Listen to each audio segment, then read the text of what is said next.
روشنائی حصہ نمبر 17۔ تہذیبی تجزیہ، تحلیل اور تعمیر بڑی عرقریزی اور باریک بینی، پاکیزگی نظر اور روحانی مجاہدہ کا کام ہے۔ ہم ادیبوں اور فنکاروں کی غلط نگاہی، ذہنی تساہل اور فکری جمود پر نکتہ چینی کر سکتے ہیں، ان کی معنوی سطحیت اور فنی ناپختگی پر انگلی رکھ سکتے ہیں، ان کی خود پرستی، بزدلی یا عوام سے غداری پر معترض ہو سکتے ہیں، اور ایسی صورتوں میں ترقی پسند نقاد کا چپ رہ جانا ہی اپنے فرائض سے افسوسناک کوتاہی ہے۔ لیکن اگر کسی فنکار میں انسانی درد اور آزادی خواہی کا جوہر موجود ہے تو پھر ہمارا سب سے بڑا مطالبہ اس سے یہی ہو سکتا ہے کہ وہ کاوش کرے اور زندگی کی سچائیوں کا بہتر اور زیادہ مؤثر طریقے سے اظہار کرے۔ مولانا حسرت موہانی مصر تھے کہ انہیں پہلے ہی دن تقریر کا موقع دیا جائے، لیکن ہم کامیاب کانفرنس کرنے کے کچھ داؤ پیش تو آخر جان ہی گئے تھے۔ پہلے ہی دن ہم اپنے بزرگ ترین اور بہترین مقررین کو بلوا کر محفل کی رونق ختم کر دینا نہیں چاہتے تھے، اس لیے ان کی تقریر دوسرے دن شام کے اجلاس میں ہوئی۔ مولانا نے اپنی تقریر میں پہلے تو ترقی پسند مصنفین کی تحریک کے اعلان نامے اور اس کے مقاصد سے پورے اتفاق کا اظہار کیا۔ انہوں نے کہا کہ ہمارے ادب کو قومی آزادی کی تحریک کی ترجمانی کرنی چاہیے، اسے سامراجیوں اور ظلم کرنے والے امیروں کی مخالفت کرنی چاہیے، اسے مزدوروں اور کسانوں اور تمام مظلوم انسانوں کی طرفداری اور حمایت کرنی چاہیے، اس میں عوام کے دکھ سکھ، ان کی بہترین خواہشوں اور تمناؤں کا اس طرح اظہار کرنا چاہیے جس سے ان کی انقلابی قوت میں اضافہ ہو اور وہ متحد اور منظم ہو کر اپنی انقلابی جدوجہد کو کامیاب بنا سکیں۔ مولانا اپنے خیالات کو چھپانے یا کسی مصلحت کی بنا پر اس پر پردہ ڈالنے کے قائل تو تھے ہی نہیں۔ انہوں نے کہا کہ محض ترقی پسندی کافی نہیں ہے، جدید ادب کو سوشلزم اور کمیونزم کی بھی تلقین کرنی چاہیے، اسے انقلابی ہونا چاہیے۔ انہوں نے یہ سمجھانے کی کوشش کی کہ اسلام اور کمیونزم میں قطعی کوئی تضاد نہیں ہے۔ ان کے نزدیک اسلام کا جمہوری نصب العین اس کا متقاضی ہے کہ ساری دنیا میں مسلمان اشتراکی نظام قائم کرنے کی کوشش کریں۔ چونکہ موجودہ دور میں زندگی کی سب سے بڑی ضرورت یہی ہے، اس لیے ترقی پسند ادیبوں کو انہی خیالات کی ترویج کرنا چاہیے۔ آخر میں مولانا نے خود اپنی شاعری کا ذکر کیا اور ہنستے ہوئے کچھ اس قسم کی بات کہی کہ آپ سوچتے ہوں گے جب میں ادیبوں کے سامنے یہ نظم العین پیش کر رہا ہوں تو خود اس پر عمل کیوں نہیں کرتا؟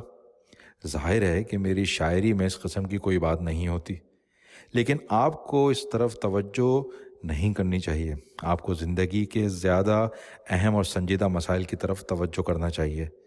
اور میں اس کانفرنس میں شریک ہونے کے لیے خاص طور پر اسی لیے آیا ہوں کہ آپ کے ان مقاصد کی طرفداری اور حمایت کا اعلان کروں جو آپ کی تخلیق ہو۔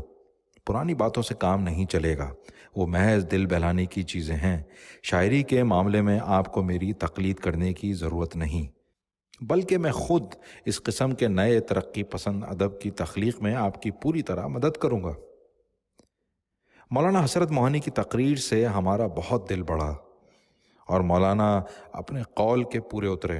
کانپور میں جب انجمن کی شاخ بنی تو مولانا حسرت اس کے صدر ہوئے۔ جب کبھی انجمن پر وہ حضرات حملہ تھے جن کے مکرو رجت پرست چہرے مذہب کی نقاب سے ڈھکے ہوتے تھے تو مولانا حسرت موہانی تحریک کے لیے ہمہ وقت سینہ سپر ہو جاتے تھے اور انہیں منہ توڑ جواب دیتے تھے۔ لیکن مولانا سیاست کی طرح ادب میں بھی متحد محاذ کے تصور کے سخت متنفر تھے۔ ہمارے خیال میں ترقی پسند ادبی تحریک میں محض سوشلسٹ یا کمیونسٹ نہیں بلکہ مختلف عقائد کے لوگوں کے لیے جگہ تھی۔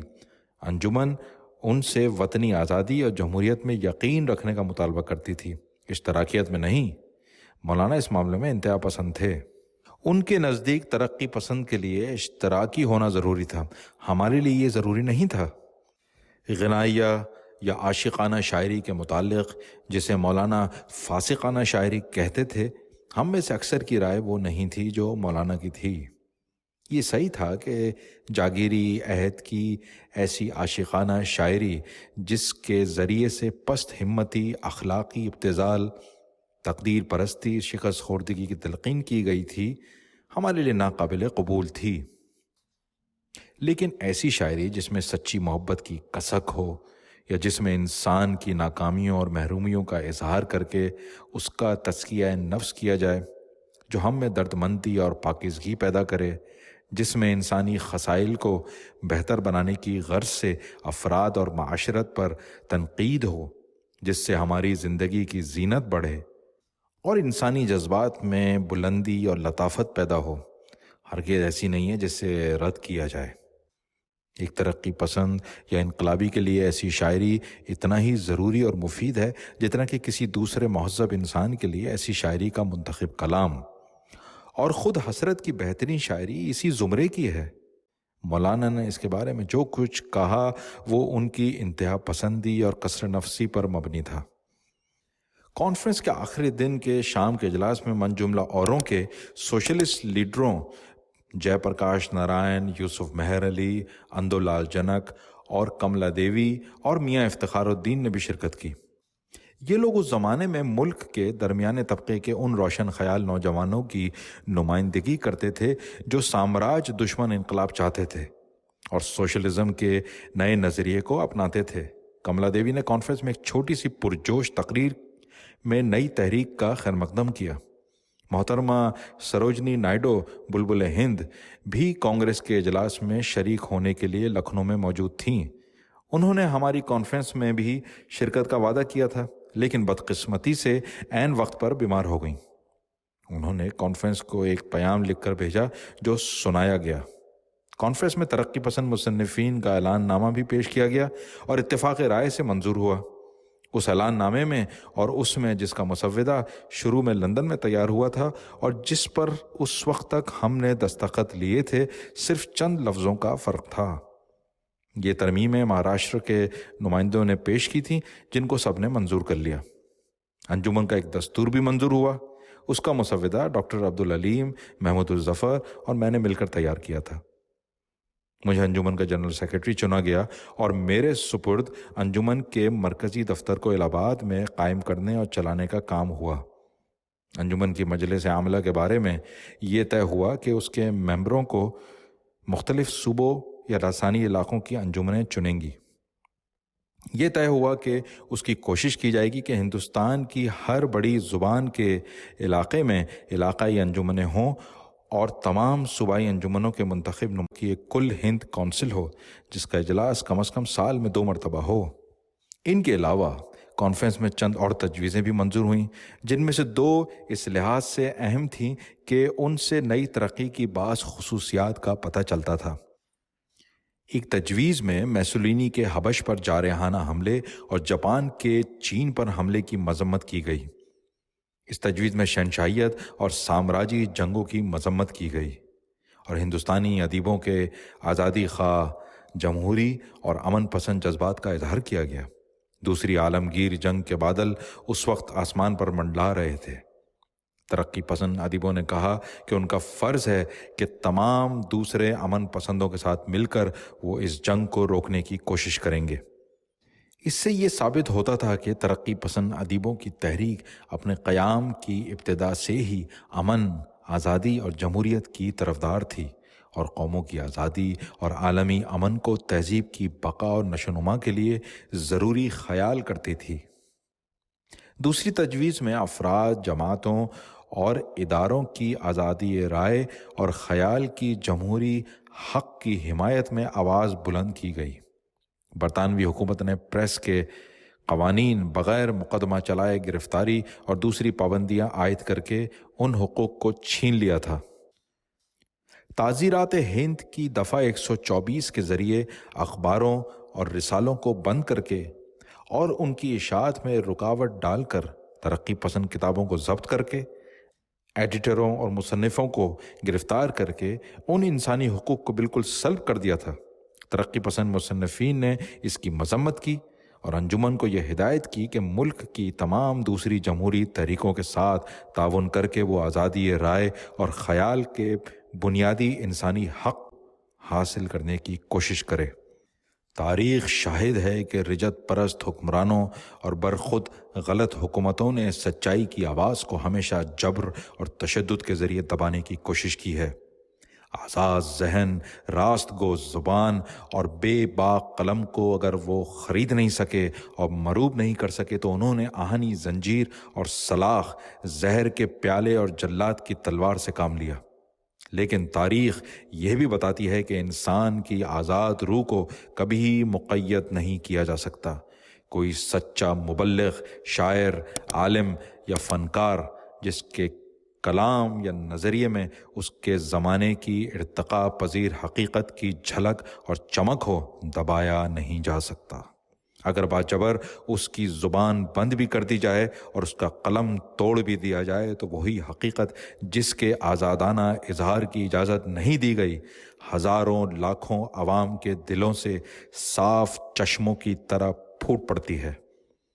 اخلاق، علم اور عمل کی نئی راہیں کھل جاتی ہیں اور نئے پرانے کی کشمکش اور تصادم سے حرکت اور تیزی کرتا ہوا زندگی کا دھارا تاریخ اور تنگ وادیوں سے نکل کر شاداب اور روشن مرغزاروں کی طرف بڑھ جاتا ہے۔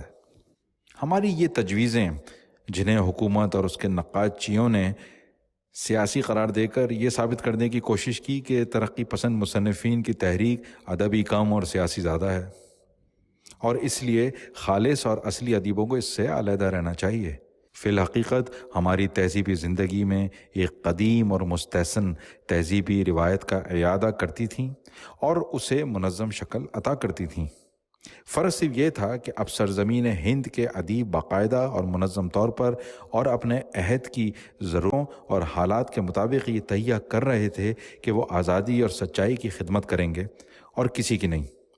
فرق یہ تھا کہ جمہوری فتح کے اس نئے دور میں میر سودا غالب اور بہت سے دوسرے عظیم فنکاروں کی طرح انہیں امیر حکمرانوں کی کور باطنی اور جوہر اصلی کی بے قدری پر خون کے آنسو بہانے کے بجائے آزادی خواہ عوام کی پش پناہی سے الہام اور قوت حاصل ہو سکتی تھی۔ اب ان کی تنہائی اور بیچارگی کا روح فرسا احساس مٹ سکتا تھا اور مٹ رہا تھا۔ انجمن میں ان کے بے شمار رازداں پیدا ہو گئے تھے۔ گئے دن کہ تنہا تھا میں انجمن میں، چمن میں میرے رازداں اور بھی ہیں۔ علامہ محمد اقبال۔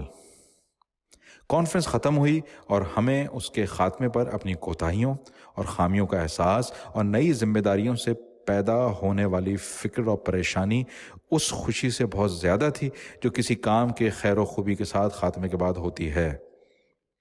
کانفرنس نے ہمارے نصب العین کو متعین کر دیا تھا اور اس نقشے کو بالآخر مکمل کر دیا تھا جس کے مطابق ملک کے تمام ترقی پسند ادیبوں کی تنظیم ہونی چاہیے۔ ابھی بہت سے ادیب ہماری تحریک میں شامل نہیں ہوئے تھے۔ انہیں منظم کرنا، انجمن کی نئی شاخیں کھولنا اور انہیں چلانا، مرکز کو قائم کرنا اور باضابطگی سے چلاتے رہنا، ان کاموں کے لیے فنڈز جمع کرنا، مرکز سے اطلاع نامہ اور رسالہ شائع کرنا جو ساری تحریک کو کل ہند پیمانے پر منسلک کر سکے، یہ سب کام اہم اور مشکل تھے۔ لیکن ایک ادبی ادارے کے لیے تنظیم فروعی چیز ہے۔ اصل کام تو نئے اصولوں اور مقاصد کے مطابق ملک کی مختلف زبانوں میں ادبی تخلیق اور تنقید ہے۔ شعر، افسانہ، ناول، ڈرامہ، مضمون لکھنا اور شائع کرنا۔ یقیناً ہمارے ساتھ ملک کے چند بڑے ادیب تھے، وہ تو لکھتے ہی تھے اور اب بھی لکھتے رہیں گے۔ سوال اصل میں یہ تھا کہ ترقی پسند مصنفین کی نئی تحریک نئے لکھنے والے پیدا کرے گی یا نہیں، نوجوان ادیبوں کو اپنے حلقے میں کھینچنے میں کامیاب ہوگی یا نہیں، اور یہ نئے ادیب قابل توجہ اور اچھے ادب کی تخلیق کر سکیں گے یا نہیں۔ اس دن شام کو جب سب کاموں سے فارغ ہو کر تھکے ماندے ہم گھر آئے اور کھانا کھا کر بات چیت کرنے کے لیے بیٹھے تو منشی پریم چند اور رشید جہاں کے علاوہ ہم 3-4 آدمی، محمود الظفر، فیض، علیم، میں، شاید کچھ چپ چپ تھے۔ علاوہ اور باتوں کے ایک تو یہی فوری پریشانی تھی کہ کانفرنس کے لیے کرائے پر جو چیزیں آئی تھیں ان کا کرایہ کہاں سے ادا کریں گے۔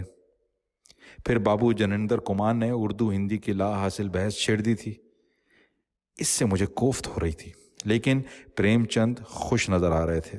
وہ رشیدہ کی باتوں پر زور زور سے قہقہے لگا رہے تھے، جو اپنے مخصوص انداز میں کبھی مولانا حسرت موہانی اور ڈاکٹر علیم کی داڑھیوں کا مقابلہ کر رہی تھی، کبھی احمد علی کے مقالے میں ریاضی کے فارمولوں پر تبصرہ، کبھی ساغر نظامی کی چست شیروانی اور اس سے بھی چست چوڑی دار پاجامے پر تنقید۔